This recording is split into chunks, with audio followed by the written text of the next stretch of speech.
Meu nome é Calice Chassel, eu sou coordenador do Instituto de Renascimento de São Paulo, uma escola de respiração e de meditação que existe desde 1996. Né? Nessa apresentação de hoje, eu queria primeiro dar uma visão de meditação para você, que eu acho que é, ao mesmo tempo, muito simples, muito possível e muito eficiente. Meditação é para todo mundo. Meditação é talvez uma necessidade nossa, mas mais do que uma necessidade, acho que é uma possibilidade, um prazer, uma riqueza muito grande a gente poder entrar nisso. E também falar de uma outra técnica com a qual eu trabalho há praticamente 30 anos, que é renascimento ou respiração consciente. E como ao longo dos últimos 23 anos do Instituto de Renascimento de São Paulo, a gente foi juntando essas duas coisas, porque renascimento, eu vou explicar depois, não tem essa visão de meditação. Mas no Instituto a gente juntou essas duas coisas e é assim que a gente trabalha dessa forma hoje. Né? Parte disso tem a ver com o fato de que a gente sempre quis que o processo de transformação pessoal fosse um processo que desse autonomia para quem faz e também que trouxesse estabilidade, que trouxesse, que não fosse uma coisa que terminasse logo depois da sessão, logo depois do grupo, né? Que pudesse ficar, de fato, para a vida toda. Né? Eu começo um pouco isso com a minha história, não por ser minha história, mas por ser a história de um biólogo molecular, racional, cartesiano, criado numa família agnóstica, sem religião. A maioria das pessoas da minha família eram médicos, cientistas, e a visão era muito essa. Né? E eu também tive essa visão. Buscando pensar onde isso começou, eu me dei conta de que não existe, para mim, uma causa. Eu acho que isso é um processo que vai acontecendo ao longo do tempo. E se eu fosse colocar a origem hoje, bom, poderia colocar o momento em que eu cheguei na Índia, uma história que eu já conto, mas eu acho que, na verdade, isso se deu anos antes, quando, na década de 80, final da década de 70, início da década de 80, eu era aluno da Universidade de Brasília, aluno da Biologia Molecular, e estava lá um dia sentado num canto lá da universidade, preocupado com as questões da ciência no momento, e aí passou por mim um bando de alunos, todos muito bonitos e muito sorridentes, assim, animados, vivos, e me viram ali sentado e me convidaram para, no final daquela tarde, ir a uma apresentação de dança. Eles eram do grupo experimental de dança da Universidade de Brasília. Eu, enfim, a princípio não me interessei muito, mas como eles tinham uma vivacidade, não sei, uma beleza, eu resolvi ir assistir. E eu fiquei absolutamente encantado com aquilo. E naquele momento eu disse, uau, pelo menos a ciência da qual eu participo não é tão viva assim, tão animada assim, tão feliz assim, tão disponível, criativa assim. E aí eu me interessei por aquilo e nos horários livres eu ia até o grupo de dança lá, experimental, enfim, passei a ser parte desse grupo. Nunca dancei muito bem, mas eu gostava daquilo, era um momento de deleite para mim participar daquilo. Tinha um ótimo coreógrafo, que era o Luiz Mendonça, ganhou prêmios e tudo, mas pelo menos esse bailarino não estava nada à altura daquilo lá, mas era muito rico, né? Depois disso eu terminei a minha graduação lá, entrei no mestrado, mas sempre mantive contato com essas pessoas. Depois de um tempo, fui para a França fazer um doutorado em virologia, portanto, eu continuava com a minha visão muito científica, racional, mas num determinado momento, e eu não sei bem explicar isso, e obviamente isso não é nenhuma crítica à ciência, tinha a ver com o que eu estava vivendo, eu me dei conta, isso é uma coisa pessoal, de novo, insisto, né? Eu gosto de ciência, eu tenho apreço pela ciência, eu acho importante o que a ciência faz, só deixando essa ressalva. Mas eu me dei conta naquele momento que, para mim, a ciência queria explicar tudo, e eu já estava cansado, eu não queria explicar mais nada, eu queria apenas viver. Né? Eu estava no sul da França nessa época, e eu resolvi largar essa especialização, essa pós-graduação em virologia que eu estava fazendo, e fiquei um tempo sem ter o que fazer. literalmente chutando lata na beira do cais, porque era uma cidade litorânea chamada Villefranche-sur-Mer, que é uma cidadezinha linda, inclusive, entre Nice e Mônaco. E aí, num determinado momento, precisava trabalhar, eu acabei virando marceneiro de barco. Eu sabia um pouco de marcenaria, encontrei um mestre que me ajudou nisso, ele era dono do estaleiro, e eu fiquei lá alguns meses trabalhando com isso, né?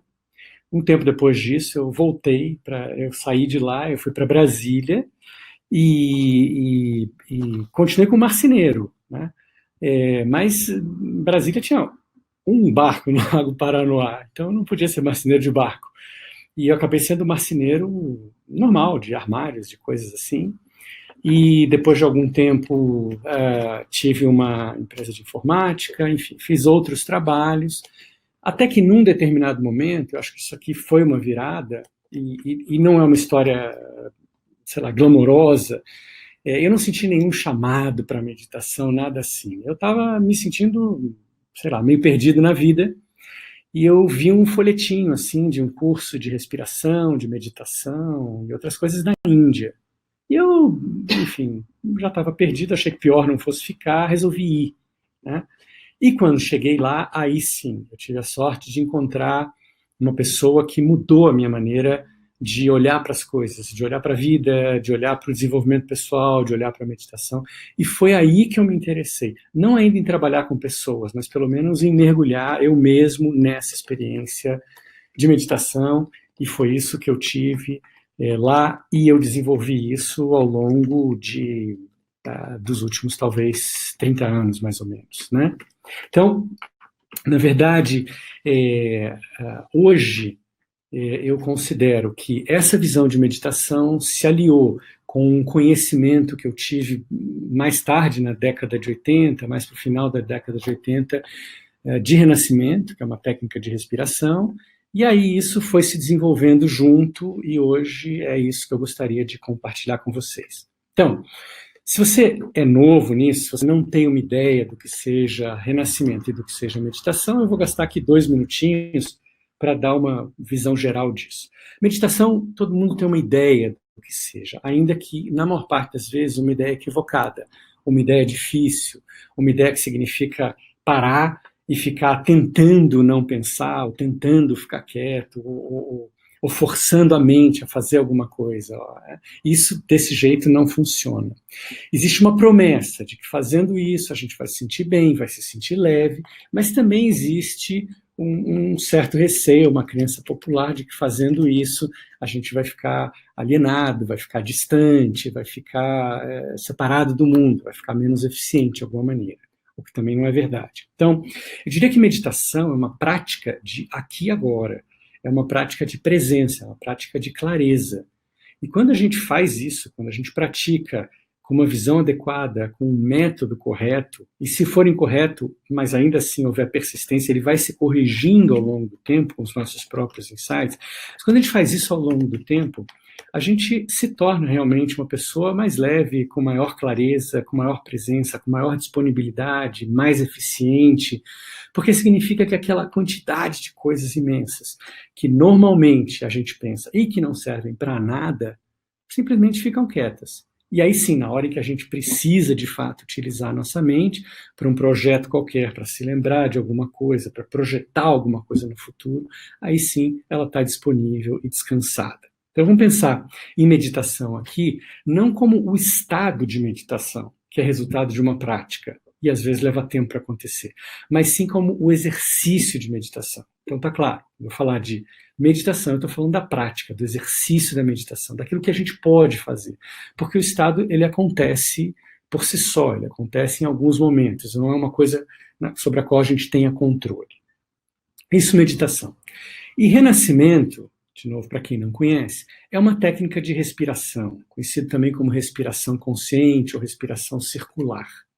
É uma técnica que surgiu nos anos 60 nos Estados Unidos, através de um americano chamado Leonardo Orr, mas, na verdade, a origem disso a gente pode levar lá para trás, para os yogis de, não se sabe exatamente quanto tempo, 5.000 anos, 10.000 anos, talvez, porque, na verdade, a respiração do renascimento é um pranayama, ou seja, a parte respiratória do yoga. Né? Então, é visto como uma técnica de respiração. Eu diria que é uma técnica de respiração e de presença, de clareza. Pelo menos na visão que a gente faz no Instituto de Renascimento de São Paulo, essa visão que a gente desenvolveu, que eu estou falando. Quando a gente respira de uma determinada maneira, que é essa respiração do renascimento, o que acontece é que a gente, depois de alguns minutos, começa a ter uma percepção de si mesmo aumentada. Um pouco mais de clareza, um pouco mais de vitalidade, um pouco mais de relaxamento corporal. Né? E isso pode se transformar, de fato, numa experiência de transformação pessoal. Já é um pouco isso, independentemente do que aconteça, mas às vezes é uma experiência muito, muito, muito forte. E a questão aqui é, por que falar, na verdade, de respiração? Por que é que uma técnica de respiração é tão importante? Porque a respiração, na verdade, ela acompanha tudo aquilo que a gente faz durante o nosso dia. Então, uma emoção tem uma determinada respiração, outra emoção tem outra. A respiração do medo é diferente da raiva, é diferente quando a gente está tranquilo, é diferente quando a gente está em paz. Também ela acompanha o nosso tráfego mental. Então, se a gente está, de alguma maneira, pensando muito, ou em estresse, ou chateado com alguma coisa, esse tráfego mental é intenso, a nossa respiração tende a ficar mais curta também. Né? E o nosso foco de atenção vai aumentar. Então, o tempo inteiro, a respiração acompanha aquilo que a gente está experimentando durante o dia. E o insight é, então, se eu puder mexer na minha respiração, eu mexo no meu estado interno. Isso é uma coisa interessante, porque muitas vezes quando a gente está chateado, a gente pensa em fazer alguma coisa para se distrair, ou a forçar um pouco mais a mente para tentar resolver. Seria muito mais fácil, na verdade, a gente fazer uma prática, por exemplo, de respiração ou de meditação, mudar o nosso estado interno, e aí é muito mais fácil resolver alguma coisa, ou pensar alguma coisa, ou decidir alguma coisa. Né? Então, esse é um dos pontos pelos quais a respiração é tão importante, e juntar essas duas coisas é muito rico. Quando a gente junta isso, e eu confesso que no início eu tive uma dificuldade para juntar essas duas coisas, porque o Renascimento era um pouco engessado. O Renascimento significava, basicamente, você tem que reviver o trauma do seu nascimento. E eu já estava desligado do trauma do nascimento. Eu considerava isso uma coisa importante na vida das pessoas, se houve trauma, como também considerava importante o primeiro relacionamento, o primeiro dia na escola, enfim, a convivência com os pais, com os amigos, com todo mundo. Então, eu não era focado só no trauma do nascimento. E eu percebi logo de cara que o Renascimento era uma ferramenta ampla demais, grande demais, rica demais, para a gente forçar as pessoas, ou induzir as pessoas a esse momento, chamado de trauma do nascimento.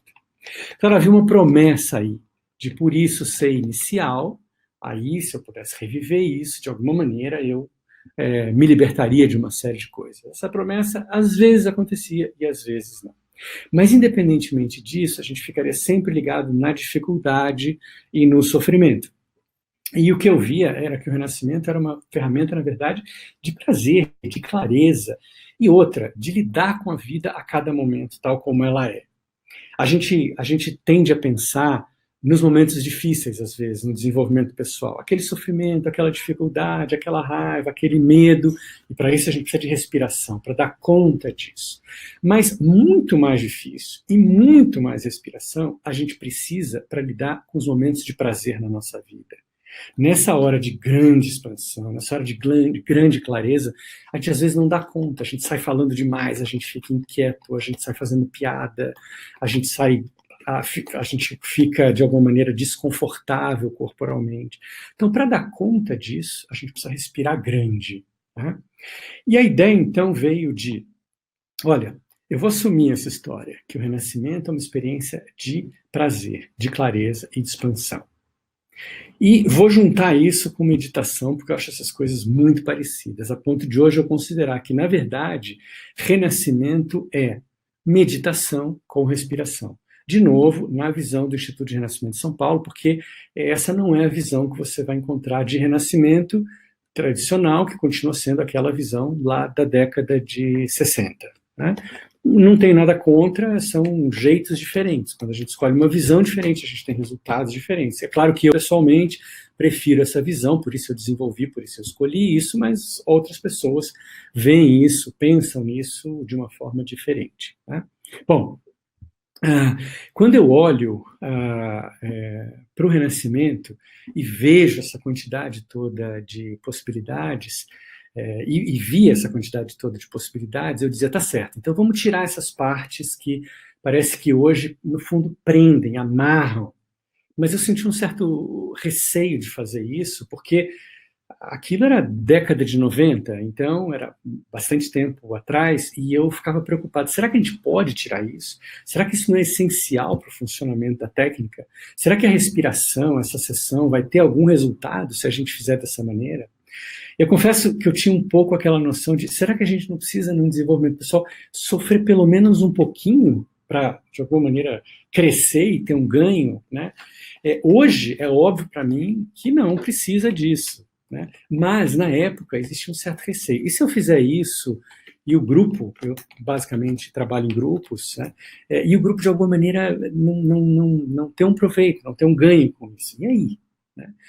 Mas, de alguma maneira, a gente, eu, assistentes, outros coordenadores, amigos e os clientes, resolvemos, vamos experimentar, vamos ver como isso funciona. E foi uma grande surpresa, porque os resultados decolaram. Né? Não só o processo se tornou muito mais estável, como cada pessoa reconhecia aquele ganho como um ganho dela, pessoal, e não porque tinha alguém, um terapeuta, um coordenador, fazendo alguma coisa, conduzindo alguma coisa. Eu, na posição de coordenador, me senti muito mais livre, porque eu nunca gostei de dizer para ninguém, faça isso, pense dessa maneira, age daquela maneira, tente olhar desse jeito. Não. O que eu sempre gostei de fazer, e acho que a forma de trabalhar que a gente tem de renascimento é respira, observa, acompanha esses passos, então tem algumas diretrizes que a gente dá, mas surge de dentro uma inteligência, surge de dentro uma clareza. E é essa clareza que escolhe um caminho, não é alguém de fora falando. Porque quando alguém de fora fala, seja eu como coordenador, como terapeuta, por mais clareza, por mais inteligência, por mais esforço, por mais dedicação que eu tenha, eu não tenho um panorama completo da vida daquela pessoa. Eu não tenho, eu não conheço todo o contexto, todas as circunstâncias da vida dela. Portanto, um conselho meu, uma diretriz minha, faça isso, faça aquilo, tente isso, tente aquilo, fale com tal pessoa dessa maneira, quando tal coisa acontecer, tente fazer desse jeito, experimente isso, experimente aquilo. Isso funcionaria para mim, porque esse é o meu jeito de funcionar e de pensar. Mas ela é outra inteligência, ela é outro ser, ela é uma outra vida. Então, na minha maneira de ver, isso não dá certo. Mas juntar renascimento com meditação foi a possibilidade que eu encontrei de dar autonomia para essa pessoa, dela se dar conta de que, primeiro, ela não precisa buscar nada dentro dela. Essa mesma inteligência que faz com que agora o nosso coração esteja batendo, o nosso sangue esteja sendo filtrado, os nossos músculos se mexam, a gente consiga concatenar os nossos pensamentos, ou seja, muita coisa ao mesmo tempo. Essa mesma inteligência, quando a gente dá espaço para ela, e é isso que a meditação faz, ela cria espaço, ela encontra soluções, ela encontra caminhos. E o que a gente constatou é que isso sempre vai na direção de clareza, de humor, de leveza, de liberdade, de bem-estar, de criatividade. Por quê? Porque todas essas coisas são espaço vazio. Todas essas coisas são clareza, todas essas coisas são liberdade, na verdade. Né? Quando você não tem espaço, ou quando o jeito de pensar é sempre o mesmo, não tem criatividade. Tudo vem daquilo, ou de uma recombinação daquilo que já está lá. Quando isso aqui de alguma maneira se esvazia, e isso acontece numa sessão de renascimento com meditação, muito mais ainda, o que acontece é que essa inteligência que organiza nosso corpo, que organiza nossa mente, encontra novos caminhos. E aí, então, as coisas vão se organizando, enfim, do jeito delas. E sempre é uma forma surpresa para a gente e também para as pessoas. Sempre é alguma coisa mais ampla, mais rica, mais viva do que aquilo que a gente poderia imaginar a princípio, se esforçando, pensando, por mais inteligente que a gente seja. Isso não é uma questão de inteligência, é uma questão de ter espaço vazio, de ter espaço livre para isso. Né?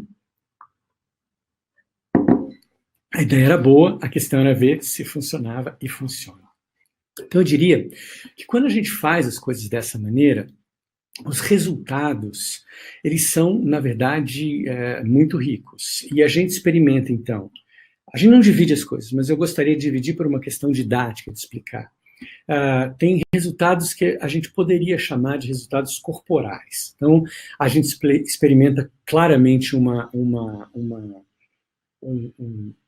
bem-estar físico, um distensionamento geral. Lembra que esses músculos todos aqui da respiração são músculos, portanto, eles podem, às vezes, ficar tensos também. O renascimento solta isso, a gente experimenta uma sensação de bem-estar no corpo todo. A gente experimenta também ganhos que a gente poderia chamar de psicológicos, o que significa que, às vezes, a gente se lembra de situações espontaneamente, nada disso é conduzido especificamente. A gente se lembra de situações onde contrações, onde tensões aconteceram, onde comportamentos se formaram, e isso no momento em que é vivido junto com a respiração, e não com aquele reflexo de susto, isso é liberado. E a gente experimenta também ganhos, resultados, que a gente poderia chamar de meditativos. Coisas que falando podem ficar um pouco estranhas, porque são coisas tipo assim, nossa, eu estou me dando conta de onde a respiração nasce e para onde ela vai. Eu estou me dando conta que a respiração respira a si mesma, que ela acontece espontaneamente. É muito esquisito falar disso, mas a gente tem essas percepções, né? Então, se a gente fosse dividir, de novo, insisto, a gente não classifica as experiências, mas esse tipo de coisa, tudo isso acontece, né, ao longo de uma sessão. Essa foi a razão pela qual a gente juntou essas duas coisas.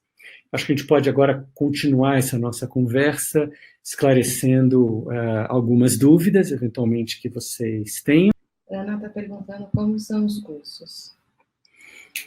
A Ana está perguntando como são os cursos.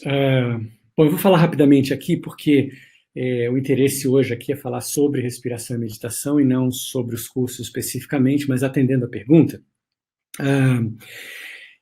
Eu basicamente trabalho com retiros de 9 dias. Então, 9 dias na montanha, que é a formação, e também é uma vivência pessoal, para quem não tem interesse profissional, e depois 9 dias na praia, que é um aprofundamento disso. De novo, para quem tem e também para quem não tem interesse profissional. Muita gente pergunta, por que 9 dias? 9 dias é muito tempo, 9 dias é caro, 9 dias é difícil da gente conseguir dispensa no trabalho. No passado, eu já tentei outros formatos. Então, por exemplo, 4 módulos de final de semana na cidade ou um pouco afastado, mas enfim, 4 módulos separados. Eu já tentei na cidade durante a semana. Algum resultado sempre tem, mas aquilo que a gente consegue numa imersão de 9 dias, né, na montanha, todo mundo focado nessa visão é muito grande. Porque, vê, eu não quero um trabalho terapêutico, ainda que ele seja muito terapêutico, o que a gente quer é uma transformação estrutural, é alguma coisa que vá além de quando o grupo termina, é uma coisa que realmente fique para a vida toda, ou seja, mude o nosso jeito de funcionar. Se você já viu os comentários, você vê as pessoas falando isso, tanto os comentários por vídeo quanto os comentários escritos, né? Então, essa é a razão pela qual a gente faz 9 dias, é aberto para qualquer pessoa, e a porta de entrada são os 9 dias de respiração nas montanhas. Tá? Uma outra. O Fábio está perguntando, seria uma meditação antes do renascimento? O Fábio está perguntando se seria uma meditação antes do renascimento. Boa. Não é. Acho que eu não deixei isso claro, né? Na verdade, é transformar a sessão de renascimento numa meditação. Qualquer que seja a técnica de meditação, ela tem basicamente 3 pontos. Você pode incluir visualizações, você pode incluir mantras, uma série de coisas. Mas, basicamente, toda meditação tem 3 pontos. Um deles é relaxamento corporal. Você pode ser deitado ou sentado. O outro é a observação do que acontece dentro e ao redor. E o outro é não julgamento. É poder observar tudo isso sem conversar com tudo isso. Sem, de alguma maneira, tentar mandar embora ou trazer para perto. Ou seja, não interferir, apenas observar.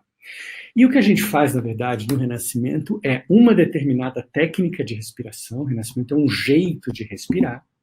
junto com essa qualidade de deixar o corpo relaxado, de observar e de não interferir. Portanto, a sessão em si de respiração é uma técnica de meditação nessa nossa visão do Instituto, porque aqui a gente não está conduzindo para nada específico. Né? Alguma outra... A Andressa está perguntando, essa meditação envolve espiritualidade ou é natural sem misticismo? Boa. Ela... Oi? Ah, tá. A Andressa, né? Andressa. Está perguntando se essa técnica envolve espiritualidade, misticismo ou se é natural. Bom, vamos lá. Primeiro, ela é absolutamente livre de qualquer religião, de qualquer seita, de qualquer visão esotérica. Lembra, eu continuo sendo um biólogo molecular, eu continuo sendo um experimentador. Eu gosto de ver aqui o que é. E eu respeito que cada pessoa tenha uma experiência diferente. A gente não tenta chegar junto no mesmo lugar. Pelo contrário, a gente cria um espaço, cada um tem a sua experiência e aquilo é o que é. Não tem nenhum dogma, nenhuma crença, nada que você precise acreditar ou pensar para fazer isso. É apenas fecha os olhos, respira de um determinado jeito, a gente vai acompanhando isso ao longo do tempo. E as interferências que eu faço, ou que os assistentes fazem durante o trabalho de grupo, são apenas no sentido de, olha, traz a respiração um pouco mais aqui para cima, olha, inspira um pouco mais longamente, deixa a respiração mais relaxada. É só nisso que a gente mexe. Nunca no sentido de algum conteúdo interno, do tipo, vai para um momento triste da sua vida, ou se sinta como uma pessoa assim, ou lembra daquele problema que você tem. Nada disso a gente faz. Mesmo porque as coisas se encaixam e um estado de clareza acontece tão rapidamente que não faria sentido, de alguma maneira, puxar para essas coisas. A gente está indo para frente. Né? Pessoas com problemas de saúde podem fazer? Podem, dependendo do que for esse problema. Obviamente, tem questões muito graves, e aí não dá para a gente fazer, e outras questões que não são impeditivas. Aí a gente teria que analisar caso a caso. Né? A respiração em si, a meditação, são excelentes em qualquer circunstância, mas às vezes requer que a pessoa faça isso sozinha e não acompanhada, ou pelo menos não num grupo. Então, é possível, sim. A Dinora está perguntando, você disse que não trabalha com traumas de parto, mas eles podem ocorrer, né? Perfeito. Uhum. Tudo pode acontecer numa sessão. O que eu quis dizer é que a gente não dirige para isso. E quando isso acontece, parte da compreensão que a gente tem, que a gente desenvolve juntos, é que qualquer coisa, seja um trauma, seja um medo, seja uma dificuldade, no fundo, isso representa uma tensão corporal, uma tensão mental, alguma coisa que a gente se diz, e uma tensão respiratória. A gente prende a respiração, a gente se sufoca quando a gente vive qualquer coisa dessas. E o que a gente faz, na verdade, é encontrar um jeito de soltar isso. A gente não fica em cima da questão trauma.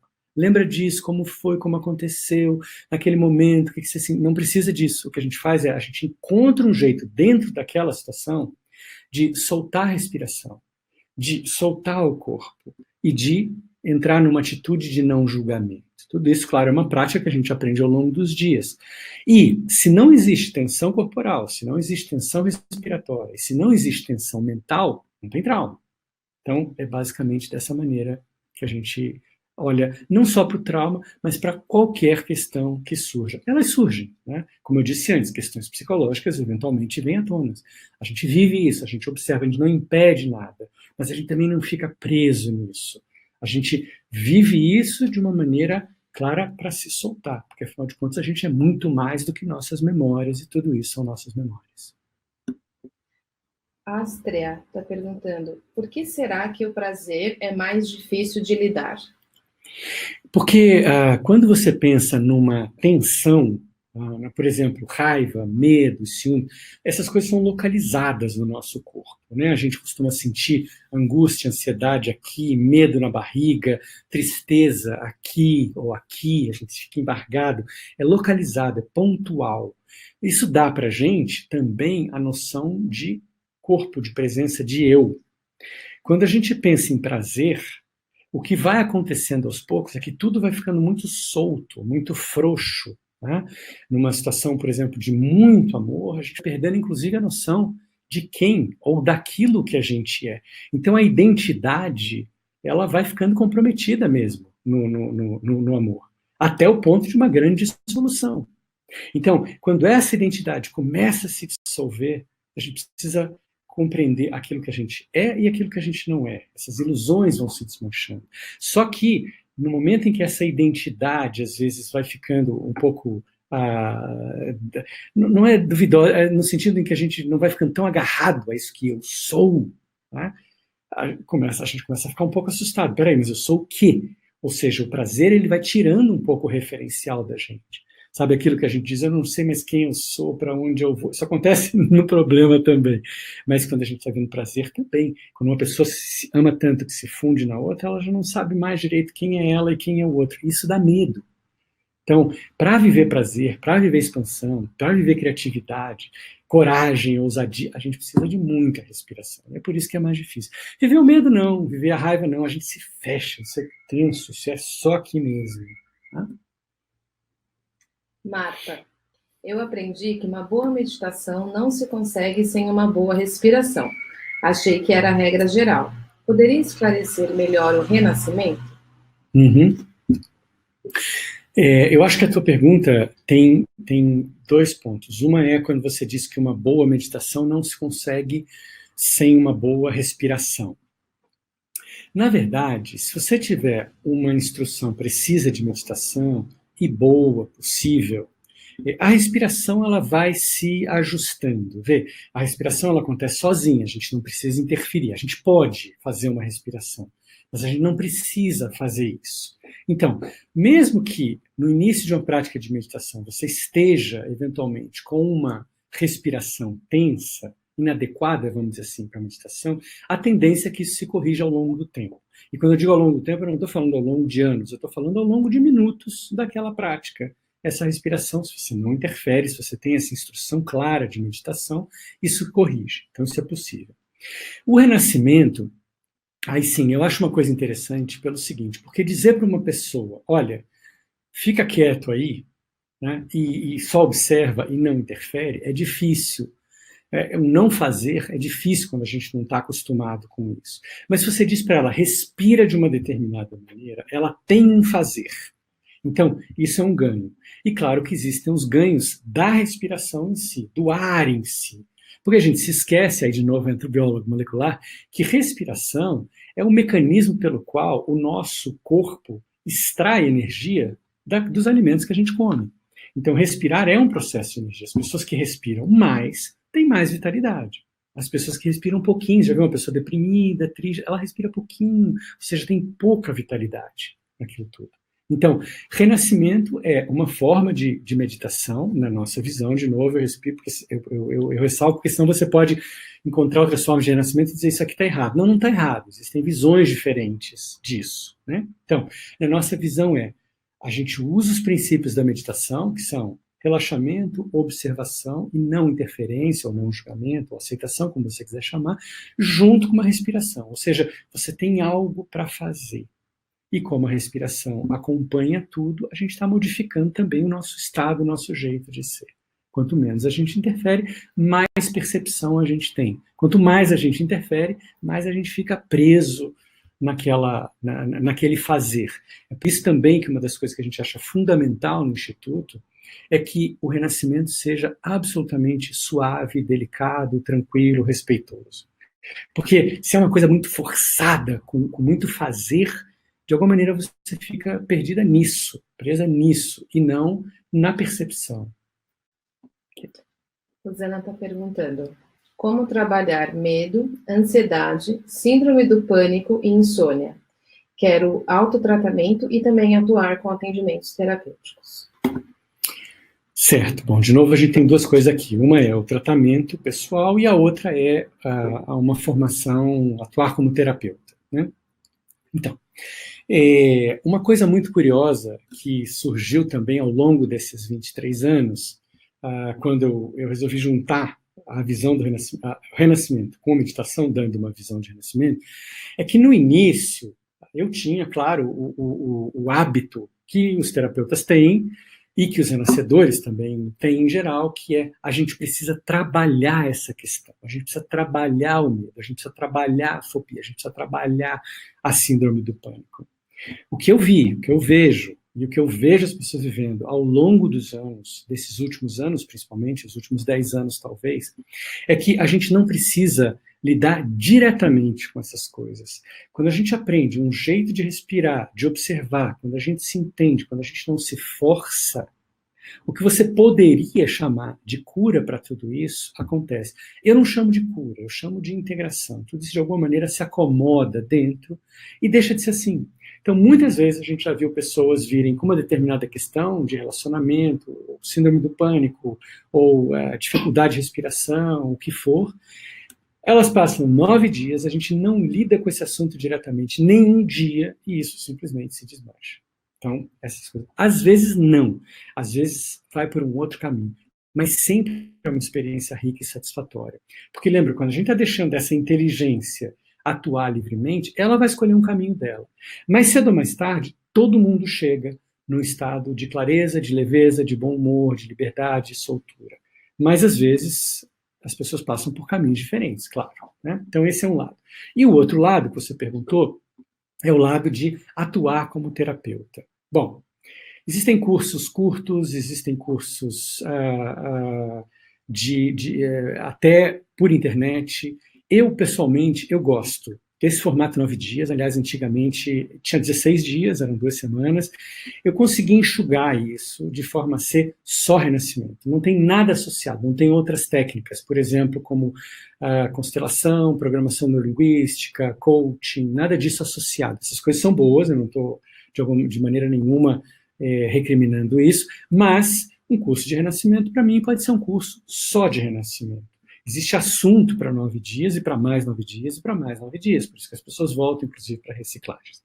Mas o ponto fundamental é assim, ó, a razão de ter feito vivência e formação em renascimento é porque, se você quiser trabalhar com pessoas, você precisa saber isso dentro de você. Saber com a sua carne, saber com todo o teu corpo, não só mentalmente. O que você conseguiria, por exemplo, num curso de internet, sem vivências, ou num curso muito curto, por exemplo, 3 dias, 4 dias, talvez. Né? Eu acho que se você quer trabalhar com pessoas, óbvio, você precisa ter responsabilidade de aprender bem alguma coisa. Você precisa saber aquilo, porque o que a gente consegue, na verdade, transmitir para as pessoas é aquilo que a gente é, aquilo que a gente aprendeu de verdade aqui dentro, não aquilo que a gente ouviu e está repetindo. Né? Então, por isso a parte da vivência, você vive o processo, você entende no seu próprio corpo o que é aquilo. Aí é muito fácil você atender pessoas, porque você sabe pelo que elas vão passar, porque você já passou por aquilo. E aí, claro, a gente precisa de uma parte técnica bem estruturada. A gente precisa construir isso passo a passo para que você saiba como interferir, para que você veja a anatomia, a estrutura de uma sessão individual, para que você saiba o que fazer e o que não fazer, para que você saiba como conversar antes e depois, mantendo essa visão de não interferência, de clareza e de respiração. Mara pergunta: o que fazer para se livrar da ansiedade? Perfeito. Um detalhe interessante é que, ao longo dos anos, quando a gente começou a desenvolver essa... Eu digo a gente, porque isso incluiu outros coordenadores, isso incluiu assistentes, isso incluiu cada participante que topou experimentar tudo isso, desenvolver tudo isso ao longo do tempo. Eu sou muito grato a todo mundo. Ao longo dos anos, a gente viu que não bastava apenas mudar a técnica, ou a vivência, ou a visão, a gente tinha que mudar tudo. Então, nessa visão de renascimento que a gente tem no Instituto, não faz sentido hoje utilizar termos como se livrar, resolver, quebrar, padrão, resistência. Nada disso faz sentido, a visão não é essa. A visão é, de alguma maneira, deixar que, se isso surgir, que isso surja. Lembra, a nossa visão é de não interferência. Portanto, a visão tem mais a ver com acolher, permitir. Então, se surge uma ansiedade, ou se você já tem uma ansiedade, quando vai respirar renascimento, essa ansiedade continua presente, a ideia é que você, de fato, dê espaço para isso, permita isso no seu corpo, conheça isso, viva isso. E aí isso de alguma maneira se acomoda. E toda a vitalidade que estava represada nessa ansiedade, de alguma maneira, ela fica livre, disponível para a sua clareza, para o seu dia a dia. E por isso que a gente experimenta bem-estar, leveza, enfim, tudo isso. Né? A gente tem tempo para mais Fábio perguntas? Pergunta: após as vivências, eu posso aplicar as técnicas sozinho? Sim, isso é fundamental que você aprenda e também que você faça depois. Isso é uma ferramenta para a vida toda. Eu tenho 30 anos disso, eu continuo respirando, não vou dizer todos os dias, mas todas as semanas, 2, 3 vezes, e meditação sim, eu pratico todos os dias. Né? A ideia é que você faça isso, você se torne realmente autônomo no seu desenvolvimento pessoal, na sua clareza, na sua meditação. Algo no sentido de hipnose e regressão? Márcia pergunta. Boa pergunta, Márcia. É porque existem linhas de renascimento ou grupos de desenvolvimento pessoal que utilizam o renascimento. Na verdade, o que eles chamam de renascimento é diferente do que a gente chama de renascimento. Então, eles induzem uma regressão, às vezes induzem catarse, que é bater, gritar, morder, às vezes induzem até vômito. E a ideia é que se chegue até um estado regredido de bebê, enfim, a gente não faz isso, né? A gente reconhece que nós somos todos adultos, maduros, e o que a gente quer desenvolver é mais clareza aqui e agora. E isso a gente faz, de novo, aprendendo a não interferir, aprendendo a observar, aprendendo a acolher aquilo que vem da forma como vem. A gente não induz e não conduz para nenhuma situação específica, para nenhum momento de vida. A última pergunta, Valnick, a Ana Luísa, ela fez 3, mais ou menos no mesmo sentido. Certo. Ela quer saber se você tem somente retiros ou faz grupos personalizados em São Paulo, se você faz atendimento personalizado, e a última, se você possui cursos no Instituto em São Paulo, se seria para autoconhecimento, não para trabalhar, mas sim para se autotrabalhar, e se vocês fazem atendimento individualizado. Então, certo, tá. Mais ou menos todo o funcionamento. Sim, eu faço atendimentos individuais em São Paulo, quando eu não estou fora de São Paulo, nos cursos, e não faço, por uma questão de tempo ainda, pode ser que eu consiga agilizar alguma coisa, não faço formações aqui, eventualmente um ou outro workshop, né? Agora, esses cursos de 9 dias são cursos de vivência. Eu diria que a cada turma, metade das pessoas tem interesse profissional e a outra metade não tem. Como eu já disse antes, para quem tem interesse profissional, é super importante passar pela vivência para daí poder transmitir isso. E o que eu não disse, digo agora, é que para quem não tem interesse profissional, o curso todo é uma vivência, porque mesmo que a gente esteja experimentando uma aula, na verdade, essa aula a gente está falando do nosso funcionamento, da nossa respiração, e tudo isso, obviamente, é rico para todo mundo. Então, até hoje, eu nunca tive reclamação, nem de quem tem interesse profissional, nem de quem não tem interesse profissional. Nunca houve também nenhuma pessoa que viesse com interesse profissional e que no curso, ou após o curso, desistisse disso, né? Pelo menos não com o curso. E também... Mas o que já aconteceu muitas vezes é de virem pessoas sem interesse profissional, gostarem muito da técnica e resolverem oferecer isso para outras pessoas depois. Algumas profissionalmente, mas todo mundo sempre acaba oferecendo para um amigo, para um namorado, para uma pessoa próxima, uma sessão de renascimento, porque é muito rico vivenciar isso para todos nós. A vivência nas montanhas fica na zona rural da cidade de Extrema, que é perto de Bragança Paulista, fica mais ou menos 2 horas daqui da capital de São Paulo. A gente, na verdade, sai daqui de São Paulo, tem um micro-ônibus que leva o grupo até lá.